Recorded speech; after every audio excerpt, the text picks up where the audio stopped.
We'll begin the online course registration process.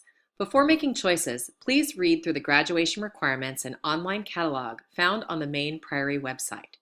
If I go to academics, I can choose either middle school or upper school.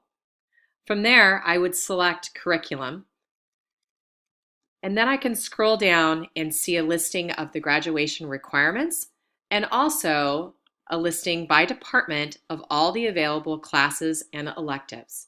This is also where you get access to the department head information as well. You'll have until April 17th to complete the online registration process, and don't panic, you can log back in after saving and make changes up until the deadline.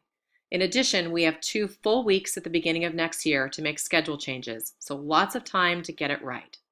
Let's click on the login button to get started. Upon logging in, click on My Day and select Course Request. Please pay careful attention to the instructions at the top of the page. If you look on the right-hand side under Selected Requests, you can see courses which you were automatically enrolled into. On the left-hand side of your screen, you can select core and elective courses under Available Courses. Let's go now and select our math class. I'm going to click on the small arrow next to math. This will then pop up all the available math classes to me. If I'll be taking an honors or an AP level class, I need to make sure that I've either passed the math placement test and or have department head approval. But I want to go ahead and register for Algebra 2, so I'm going to simply click the request button for that course, and we can see that it's been moved over to the right-hand side. I'm now going to scroll up and click on the math, and I want to select my electives. So I'm going to go into Visual Arts, and I want to choose, I really am excited to enroll in ceramics, so I'm going to request ceramics, and I'm also going to request drawing and painting. However, if I say, for example, those classes are full, if I can't get into ceramics, I really want to take glass. So instead of clicking request next to glass, I'm going to click the small drop-down arrow, and I'm going to choose that is going to be an alternate for ceramics. Same thing with drawing and painting. If I can't get into drawing and painting, then I really want to take metals.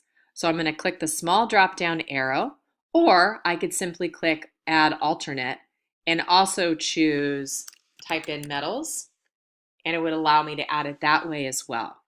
This way I'm telling the system that ceramics is my absolute first choice, but if I can't get in, then this is an alternate class. Same thing for drawing and painting. I'm really excited about it, but if I don't get in, then metals will do as well.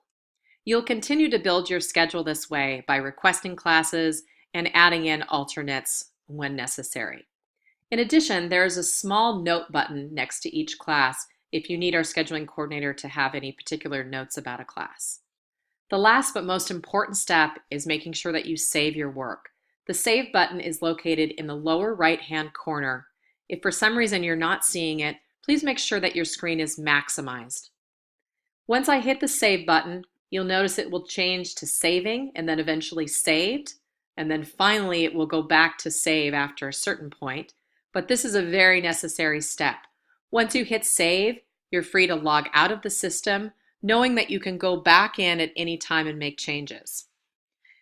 The midnight of April 17th is the deadline for making all changes, so you have a full week to try to get it right. In May, you'll receive a copy of your schedule for next year. If you have any issues about your schedule, you can contact the department head, Mr. Slack for upper school or Miss Ambler for middle school. And if you have technical issues, please feel free to reach out to the tech team. Happy scheduling!